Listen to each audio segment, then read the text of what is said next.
Dolores, 1939, Alice, Texas. Where is Alice, Texas? South Texas, right in the middle of the God's country. How did Alice get its name? I have no idea. I didn't live in Alice. I was just born there. Okay, and where were you raised? In Hebbronville. And where is that near? It's between Alice and Laredo, down in deep South Texas. Okay, so Laredo is the big city then. Laredo and Alice too, and then Corpus Christi. Okay, all right. What do you remember when you were a little girl? I loved growing up in a small town. It was so wholesome growing up in a town like that. My mother and father were kind of the king and queen of the town, and my mother ran a chain of department stores for my father, and my father was a rancher, and they were terrifically involved in the community. And I loved growing up there. I loved being the big sister to my sister and my brother.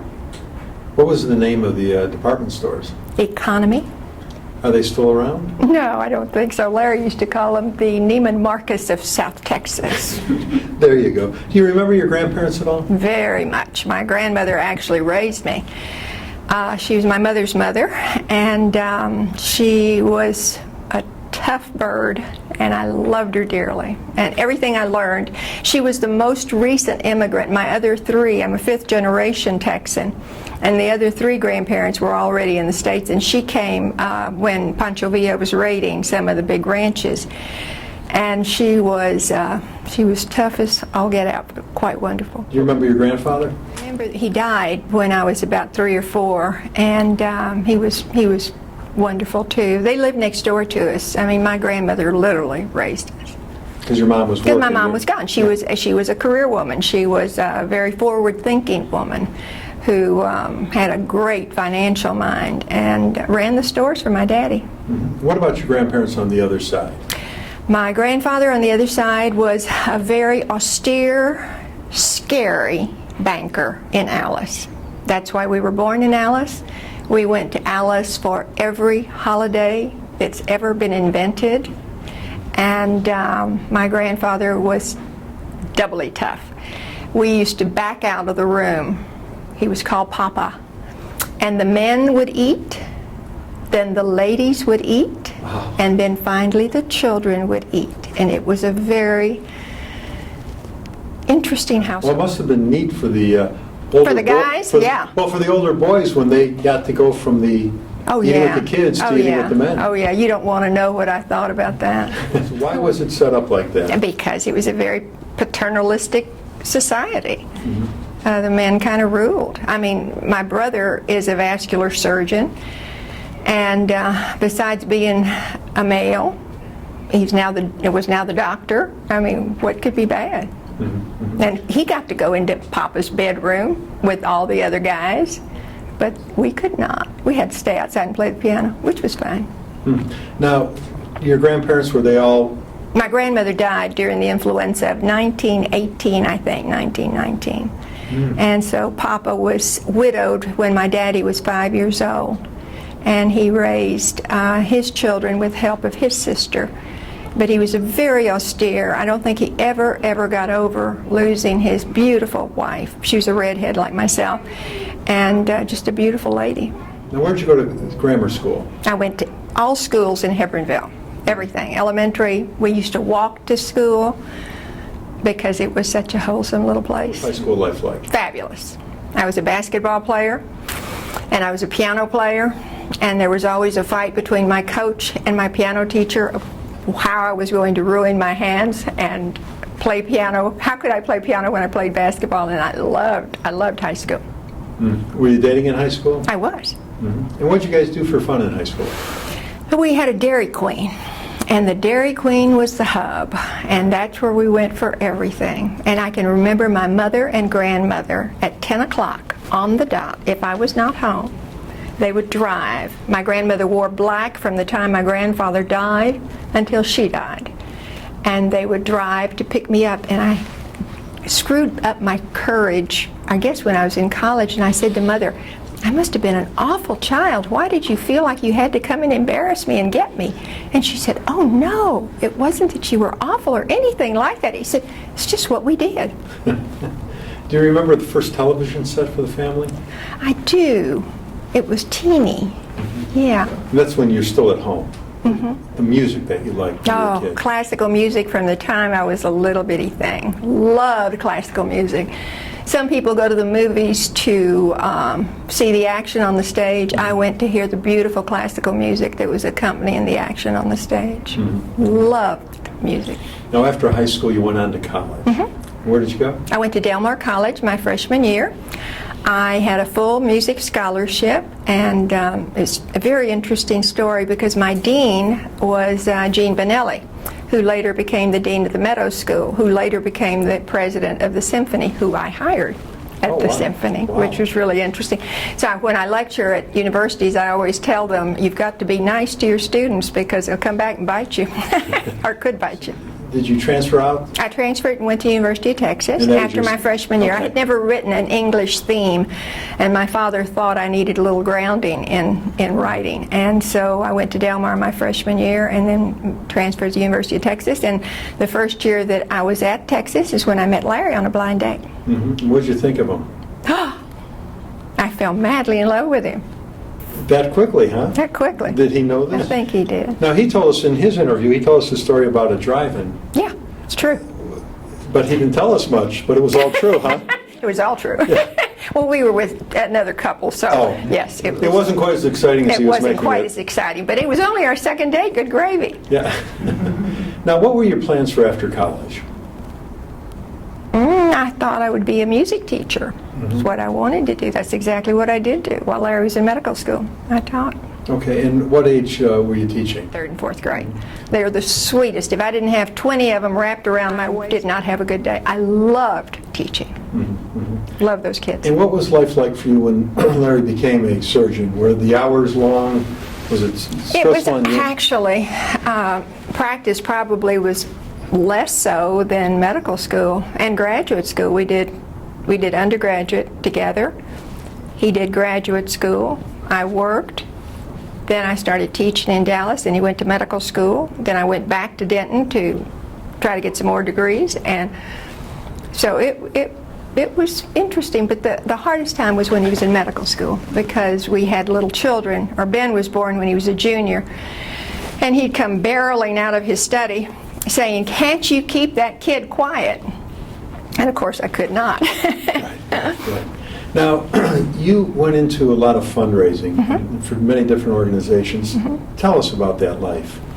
Well, it's when I stopped teaching, I really was quite bereft that I had to stop teaching because I loved it so much. But I was pregnant with Ben and was kind of green and couldn't really stay in the classroom.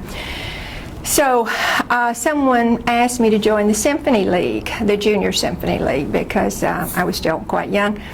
And I found I had a knack for it. I found that if I was asking someone for money for the symphony, I could take the shirt off their backs and make them like it because it was so important to me, and I could make it important to them.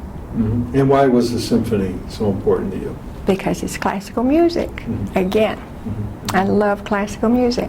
Were there other organizations? Oh yeah, there's been, I can't think of one arts institution in Dallas that I haven't raised money for. I chaired the Cultural Affairs Commission for the City of Dallas for 8 years when Ron Kirk and Ms. Miller were mayors, and felt that it was an obligation to teach how to raise money. Because it's so important to the institution to stay viable.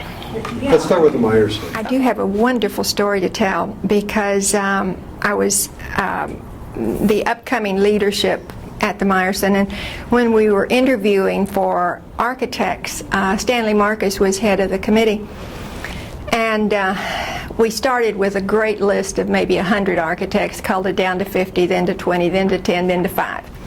And of the 5, one was I am. He was about this tall, a cherub. He was just precious.